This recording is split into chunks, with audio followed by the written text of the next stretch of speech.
આજે વાત કરશું ઓપ્પોનું નવા આવેલા ઓપ્પો ફાઇન્ડ X9s. આ ફોનની જો વાત કરીએ તો આમાં 50 મેગાપિક્સલનો બેક કેમેરા સિસ્ટમ મળી રહેશે. એટલું જ નહીં, ફ્રન્ટમાં પણ તમને 32 મેગાપિક્સલનો કેમેરા મળી રહેશે. જો પાછળના 3 કેમેરાની વાત કરીએ તો મેઇન કેમેરા 50 મેગાપિક્સલનો, ટેલિફોટો લેન્સ 3.5x નો એ પણ 50 મેગાપિક્સલનો, અને અલ્ટ્રાવાઇડ એ પણ 50 મેગાપિક્સલનો. એટલું જ નહીં, જો આ ફોનના કેમેરાના હાર્ડવેરની વાત કરીએ તો એમાં આવશે તમને હેઝલબ્લેડનો કેમેરા.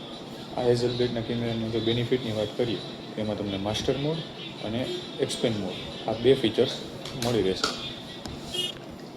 જો આ ફોનના માસ્ટર મોડની વાત કરીએ તો માસ્ટર મોડમાં તમને નેચરલ ફોટોગ્રાફી મળશે, અને એક્સપેન્ડ મોડમાં આ ફોનમાં તમે એક્સપેન્ડ મોડમાં સિનેમેટિક લેન્ડસ્કેપ ફોટો પણ શૂટ કરી શકશો.